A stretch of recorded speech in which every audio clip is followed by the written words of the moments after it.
Madam Speaker, at some point, the government has to give.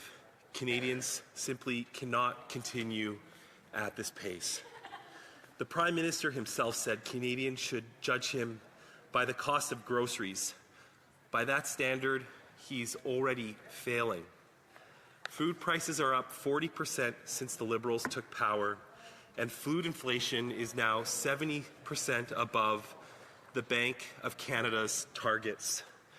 Thinking about the debate today and what I've heard on both sides, at the onset of my speech, I think I want to recognize a lot of the people that work at food banks, in social services, the volunteers at churches and gurdwaras in my riding, who do so much to make up for our poor economy, who do so much selfless service to help those new immigrant families, the struggling single mothers, and the children who need support above and beyond what their parents can give them, in many cases through no faults of their own. Despite our partisanship here, I don't think we should lose sight of that key fact, that something has got to change. The government has to do something different, because the statistics that I'm going to share and that many other people have shared are moving in the wrong direction right now. Across Canada, families are being crushed by this cost of living crisis. Families are spending $800 more on groceries in 2025 than they were in 2024. That's like, for many, the entire month of the Canada Child benefit that they had the previous year that's now just being used for groceries. It's a real hit to the pocketbooks of so many people. And that's why Canadians are turning to food banks in record numbers. Over 2 million visits every single month, up 90% across Canada since 2019, and up 81% in British Columbia on average since that time. Daily Bread projects 4 million visits in 2025, and 25% of Canadian households are food insecure. That's up from 18% in 2023. Now, the federal election wasn't too long ago, and we all had those experiences on the doorstep when we met with those struggling parents and those struggling families that are simply doing everything they can to get by, but things don't seem to be working in their favor. And that's in fact why the Honourable Leader of the Official Opposition wanted us to be talking about food today, because it's out of the grip, out of the reach, I should say, of more people than it should be. In my own riding, the situation is overwhelming. In Abbotsford's Archway Food Bank serves 6,000 clients a month, nearly double from 3 years ago. In Mission, a survey found 26% of households rely on assistance monthly or for most months. At St. Joseph's Food Bank in Mission, volunteers are stretched thin as new needs grow every single week. And I will say that I'm part of St. Joseph's Church, where that food bank's a part of, and the lines are horrible. We see the lineups on the days they allot food, and it's sad to see. It is really sad to see in a country as rich and prosperous as Canada that my church, the Gurdwaras, many other churches in Mission Matsqui, Abbotsford have to do so much when before people were able to take care of themselves, no matter their background, no matter where they came from, no matter how long they'd been in Canada. It was just easier. And to the government members on the opposite bench, just please recognize that. It wasn't like this before, and it doesn't have to be like this again. So make those hard choices to lower taxes and make a measurable difference in the lives of Canadians. We want to support policies that will reduce the overall tax burden to give more purchasing powers to Canadian families. Those members heard the same stories that I heard on the doorstep. This budget is upcoming. We need to be very careful with this budget. Yes, we're facing international pressures, but we all need to eat. and we all need to be able to afford a nutritious meal, and our children deserve those nutritious meals. The budget needs to reflect that in the next coming weeks. Madam Speaker, we didn't speak enough about farmers today. When we talk about a food taxation can come in many different forms from all levels of government. I live in British Columbia, and we have the Agricultural Land Reserve.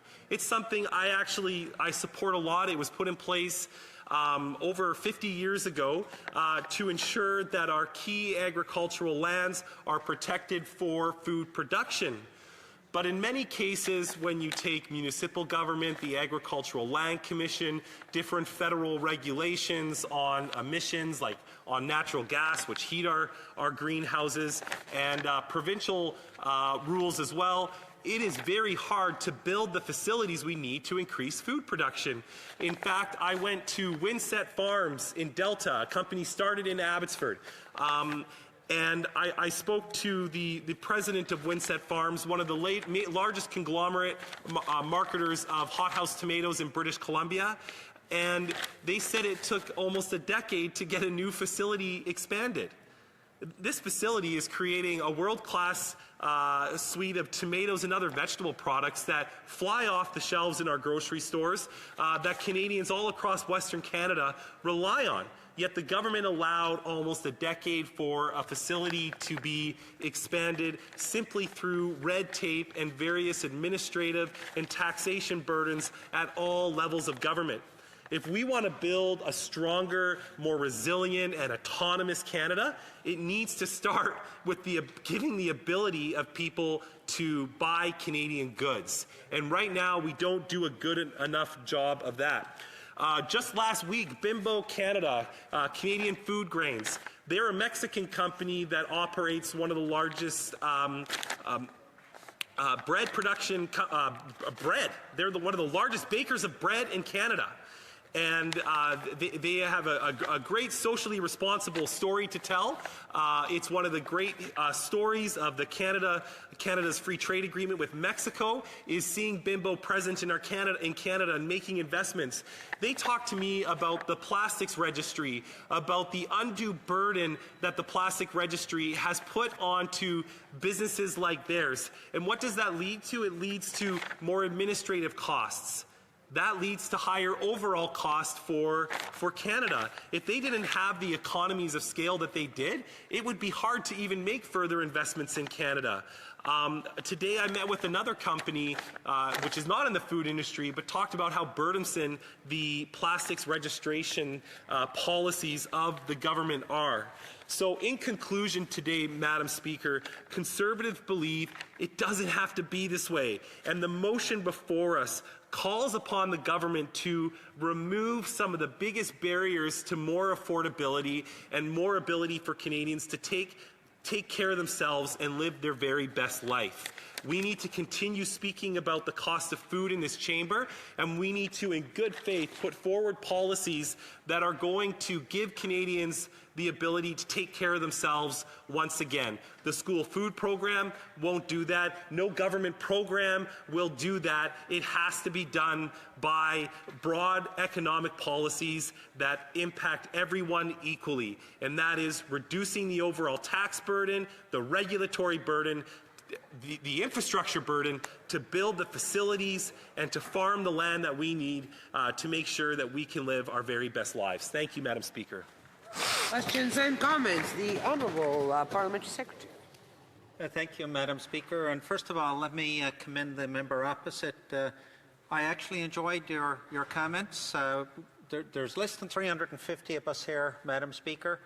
And when I was in the provincial legislature in Newfoundland and Labrador, I always said, as minister, if somebody asked me a real question, they'd get a real answer. If they asked me a political question, they'd get a political answer. I think that was a real speech. You talked about the issues. We may agree or we may not agree on the issues, but you spoke to the issues and you spoke with heart. So, so Madam Speaker, I know I'm supposed to go through you. I apologise. But I just wanted to commend the member on his speech. I think, in fairness to the Prime Minister, Madam Speaker, I think we have to give him time we're here as a government less than 6 months, and the motion of the wave of what's happening is not only happening in Canada, I will say, it's happening in other countries. We see inflation and the cost of living going up in several countries around the world. Last year, I haven't been there since last year, but last year I was in Florida, and the price of groceries in Florida, for example, have gone up exponentially. I say give the Prime Minister a chance. The budget is coming November 4th. Let's see what's in there. Honourable member for Mission Matsqui Abbotsford. Well, thank you to the member from Newfoundland. This is the first time we're debating in this parliamentary session. I appreciate his comments in good faith. In respect to the Prime Minister set the stage for urgency. And I believe urgency needs to be applied to food production and food sovereignty in Canada. There are many things available for the federal government to do right now that I do hope, in good faith, are included in the budget, because Canadians need that relief. Canadians are suffering, and I don't think he understands that any less than I do, Madam Speaker, and I hope that we see those policies in place to reduce the overall tax burden on Canadian families, to give them more purchasing power, first and foremost. Questions et commentaires, l'honorable député de Repentigny. Madame la Présidente, c'est simple. Si on veut s'attaquer véritablement au prix élevé dans l'alimentation, on doit s'attaquer aux vraies causes. La cause principale en Amérique du Nord, le premier facteur de la hausse, c'est le dérèglement du climat. Ce sont les sécheresses, ce sont les inondations, ce sont les pertes de récoltes, qu'on a encore des problèmes cette année. Donc j'aimerais savoir si mon collègue, parce que là on assiste au concours entre les conservateurs et les libéraux, à savoir qui est le plus pro-pétrole et gaz, et j'entends absolument rien comme proposition de mesures pour s'attaquer à la lutte climatique et s'adapter au changement climatique. Est-ce que mon collègue peut me dire une seule mesure pour laquelle ils sont en faveur? The honourable member for Mission Matsqui Abbotsford. Well, I, in this House, have experienced, Madam Speaker, as a member of Parliament, more disasters and more impacts from climate change than any other member. In 2021, my community of Abbotsford was hit with a 33-year flood that wiped out the most productive agricultural land in all of Canada. So one measure to combat climate change that I was even advocating with government ministers today is to give British Columbia the infrastructure to adapt to a changing climate, so we can continue to produce high-quality food in the Fraser Valley and not be fearful of the effects of climate change and other natural disasters. That is the number one thing we need to do. We are a big country. We have the largest boreal forest in the world. We sequester a lot of carbon, but we need the infrastructure in place because the climate is changing. No more in Abbotsford, probably more than anywhere else in the country right now. Thank you, Madam Speaker. Honourable member for Moose Jaw, Lake Centre, Lennox. Thank you, Madam Speaker, and thank you to my colleague from Mission Matsqui, Abbotsford. Madam Speaker, growing up, my mother had to use the food bank. And that was when Trudeau Sr. was in power, and her fortunes didn't change until we had a Mulroney government. Anytime we ask the question about food bank usage, the opposition always comes up with what they're doing in schools. What's more important? What's more important? Is it that parents are able to feed their children, or schools are able to feed our children? A very brief answer from the honourable member for Mission Matsqui. Well, thank you for the question from the honourable member for Moose Jaw. And my number one responsibility as a parent is to feed my kids, not the government, not anybody else, me right here. We have to take care of our families, and it's sad in Canada today that some parents can't do that. The school food program, though, won't address that. It has to come through economic policies that gives everyone a level chance to live their best life and take care of their children. Thank you, Madam Speaker.